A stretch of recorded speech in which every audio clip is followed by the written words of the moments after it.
Hey, North fans, here with Ben Brown. We're at Ben's house. Ben, you're renting at the moment. You got a bit of a reno that's about to get underway at some point. What are you going to do in isolation? Probably spend a bit of time with family. It's probably the one positive, or one of the few positives to come out of all of this is that there'll be a lot more family time now. So get the opportunity to hang out with my daughter and my wife, and get some quality family time in. But it will be different. Have to do exercises out here in the backyard to make sure that I'm staying fit, because we don't know when the season's going to be coming back. Hopefully it's June 1. But yeah, it's obviously a bit of a different time. We got your little pussycat over here stalking something. What's the cat's name? That's Luna over there. Luna. Yep. How old's Luna? She is 3. She's been nearly 4 now. But she's not really meant to be outside for very long. She's a little white cat, so she'll have to go in soon.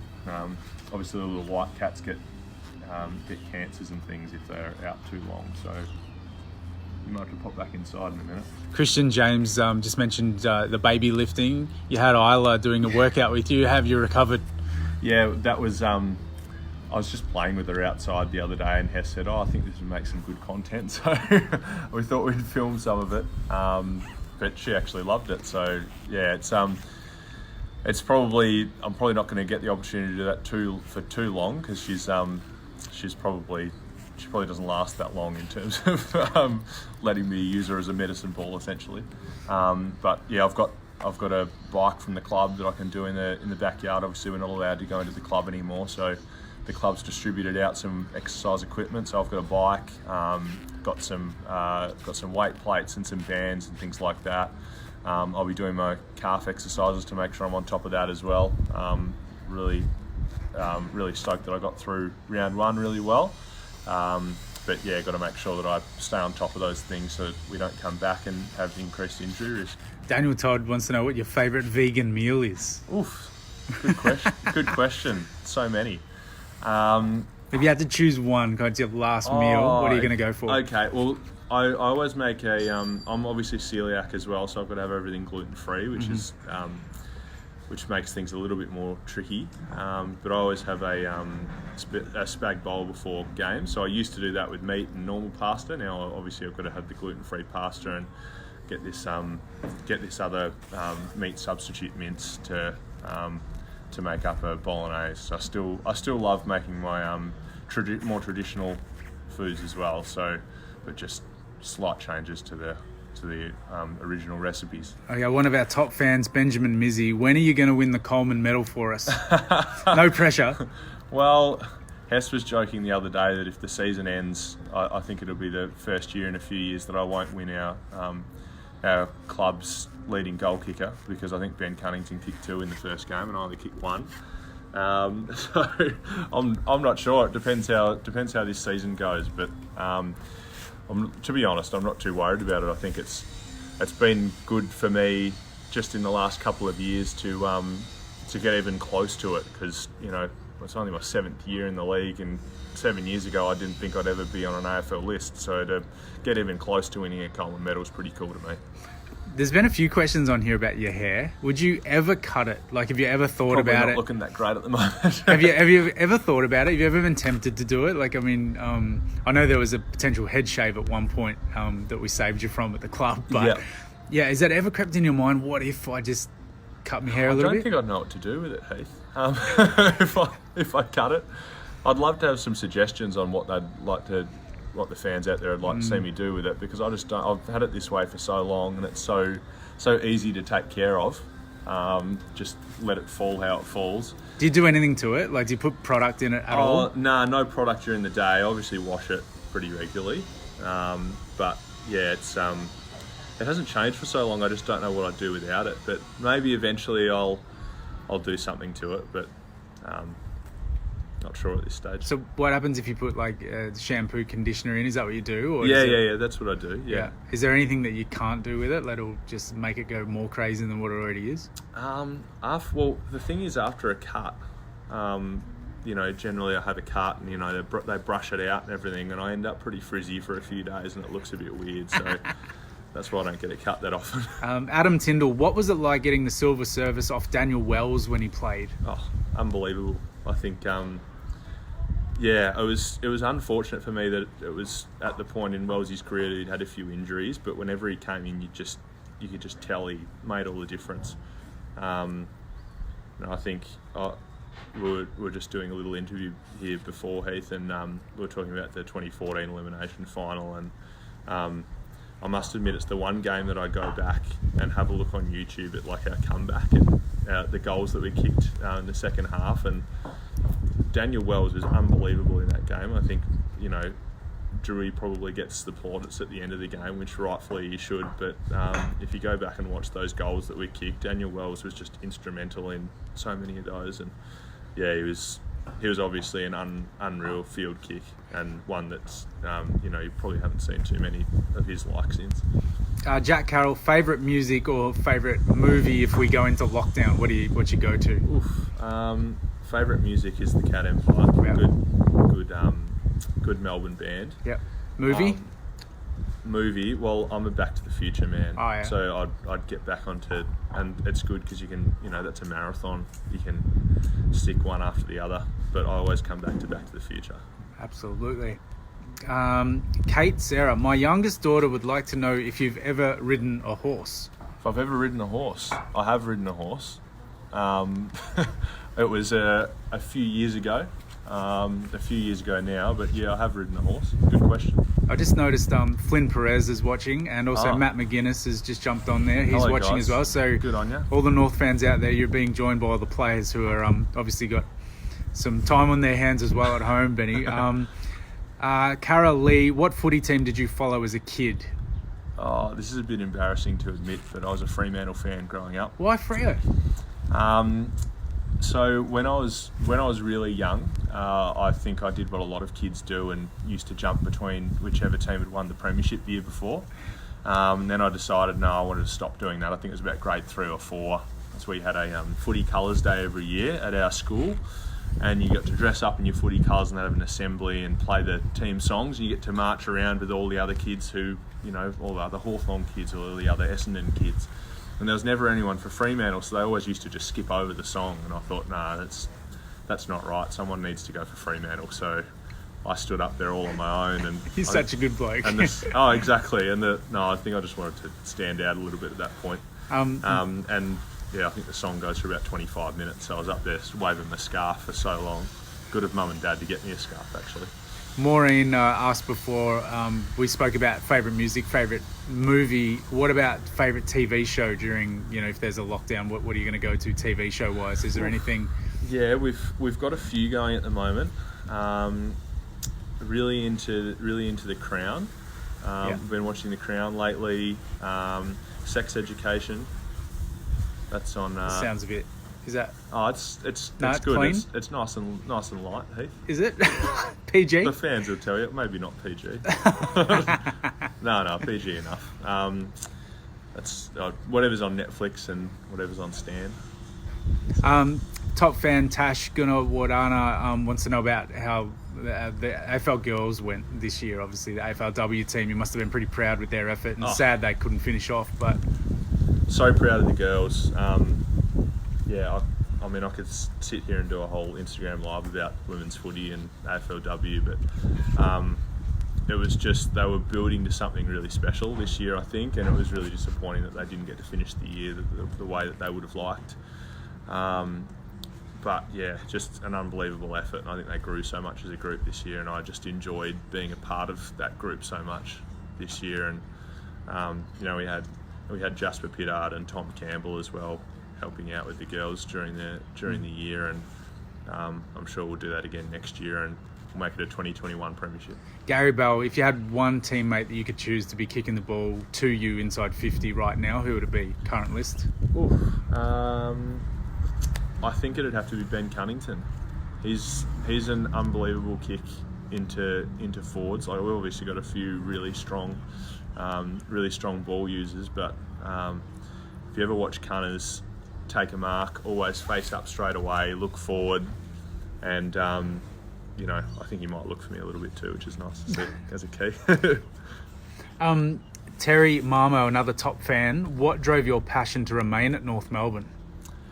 I think I absolutely love the football club. I think I love that.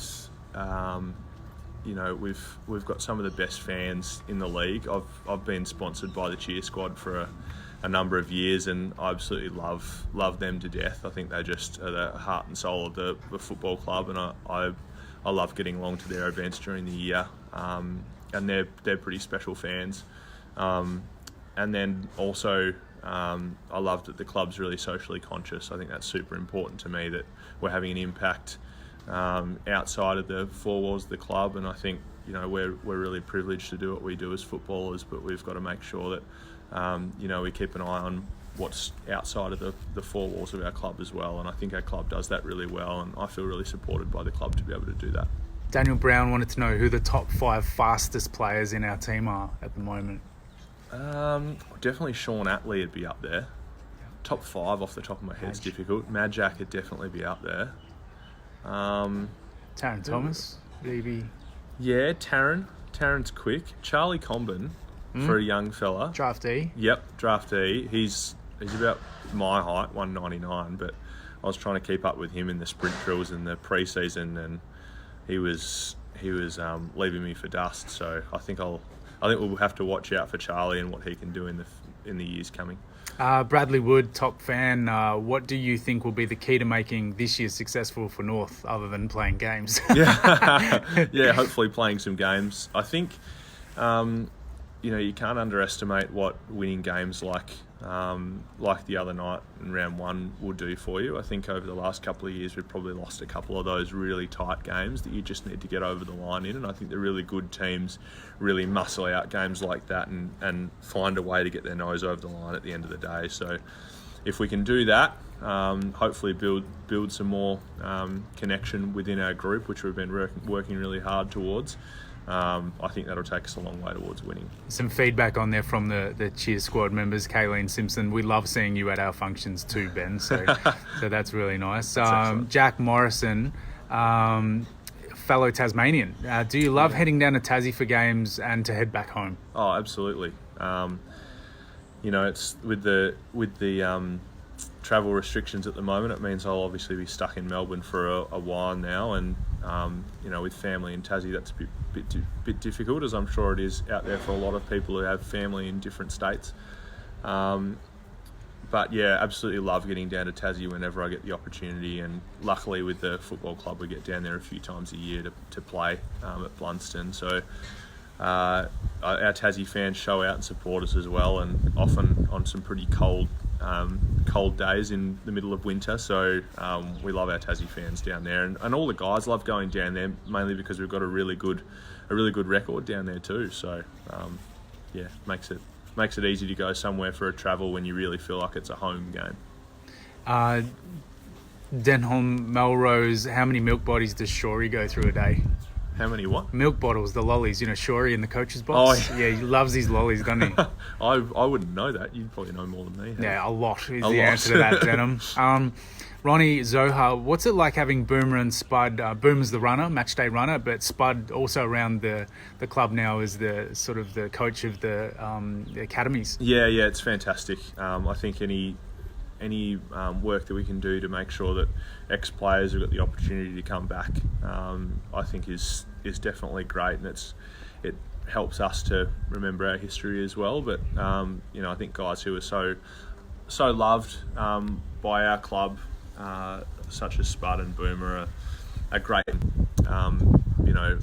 Boomer in particular, he's been doing a lot of work with our younger guys, but also he's out there when I'm doing goal kicking. I've done a lot of work with him over the pre-season with him on particular spots on the ground that I'm perhaps not as comfortable with, and he's managed to help me out with some technical stuff. So having guys like that who have done it all, super important.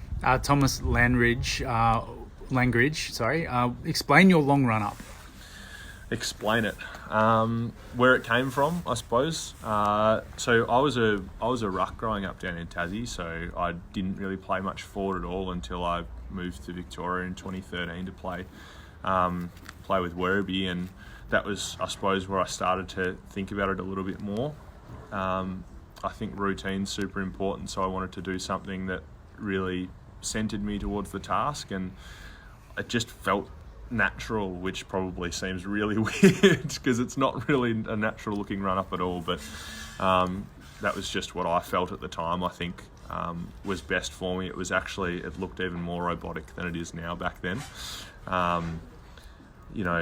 If you go back and find old videos of me playing for Werribee, it looks even weirder than it is now. So what about Felix just asked about sledges that you would get during your run up, because you've obviously got more time, you probably have more people throwing stuff at you. Yeah. I've probably heard some of the best ones from my teammates when we're doing goal kicking we normally do sort of our 7 spots on the ground, and the loser generally has a punishment the day before a game, and so the guys love to put players off during that. Have you got any that you can repeat? I've been asked what's for lunch, from the kitchen outside the ground.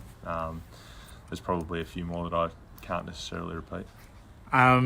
Who's the biggest prankster at the club? That comes from Brent Faulkner. Biggest prankster? So it used to be Scotty McMahon. He used to be, probably the biggest pest. It used to be, and probably Deck Watson the last couple of years too. Mm-hmm. I know they were doing a little bit of nick-knocking with Tommy Campbell, which got on Tommy's nerves a little bit. I think Luke McDonald's always one that comes up with these prankster questions, and he's just that kind of niggly character. Jaden Fletcher, who was your biggest inspiration when you were a youngster? It's an interesting one because I suppose from a football perspective, my pop definitely was. My uncle as well played for Collingwood, James Manson. He was a big influence on me, I suppose, wanting to play football, because football was such a part of, not particularly my mum's side of the family, but I think my parents were really an inspiration, because I didn't really expect at any point that when I was growing up that I'd actually get to play the highest level of sport. So my mum and dad always told me to work hard at school, and they did so much for me and my 5 brothers growing up to drive us to all ends of the state playing sport, and to give us the opportunity to do our education, and I've got so much to thank them for. Tommy Campbell's joined the feed as well. Hey, TC there. Hey, Big Todd. Guy McGregor, how do you maintain muscle? Maybe that's associated with a vegan question, I'm not sure, but how do you maintain muscle? I think it was, and it's a question that gets asked a lot of me with the vegan diet. I did a lot of work with Jonna and the dietitians at the club to make sure that when I was transitioning towards a vegan diet, I was doing it in the right way, and that I wasn't going to affect my performance or my long-term health. And that was something that was really important to me. If it didn't work performance-wise, I wasn't going to do it. So I was pescetarian for about 2 years before I went vegan, which was eating fish and dairy and milk and all these kind of things. But yeah, once I transitioned to the vegan diet, it was still in the back of my mind, what if this affects my performance or, maintaining muscle and things like that. But I've found that I've been able to maintain my weight, maintain my muscle fine. Kick 60 goals a year for 3 years in a row. I don't think it's having an impact, mate. Yeah, I feel as healthy as ever. So maintaining muscle, I think, is just like anyone, making sure that you eat a well-balanced diet. It's about protein, but it's also about getting your carbs and things like that in. Proteins are obviously different. I focus more on, your, I suppose your beans and your tofu and things like this. But balance is the most important thing. And also I'm a big advocate for saying that diets don't necessarily work for everyone. So I think it's really important that you go about changing your diet in the right way. And that's what I did. It was a 4-year process for me to change my diet. Dave Chimino, a great North Melbourne supporter, Superior Tyres, has just sent a message in wanting to know what your ex-teammate Nathan Grimer is now doing. Oh, I think Nani's in the fake turf business, isn't he? Yeah, I think he's coaching as well in the Sandful. I think he has been for a while, yeah. Sturt. Yeah, I think, Nani was actually... So the guys at the club call me Diggity, and I think he was the one who started that. So I think Nani was the one who started a lot of nicknames at the club, and was definitely a big personality when he was there. Thanks for that, Dave. Now, another question that's just come through before. Sorry, I didn't see the name that was attached to it, but as a journalism graduate, what advice could you give me, Heath, to get Ben Cunnington to do more media? I don't know if any journalism certificate's going to help you with that, any bachelor's degree. I think in all seriousness, I think the club does really well with all its players and making sure that everyone's really comfortable. It's a customised approach. A customised approach. I think that's really important. If guys feel comfortable doing their jobs, I think it's the most important thing. Yep. All right, Benny. Well, we might wrap it up there. You've been amazing. We've done a good session on Facebook Live. Your kitty cat's still working out what's going on in the backyard there behind that bush. Time to get inside, I think. Mate, you want to just send a message to the North supporters, especially during this time, I suppose, as well. So yeah, thanks for joining today, guys. And obviously a difficult time for a lot of us out there, and we just need to make sure we're trying to stay as positive as possible. But it's a difficult time, but we'll all get through it. And we're all hoping that we're back out there playing footy again soon, and having all the fans back in the stands as well. So good on you, go Roos, and look after yourselves.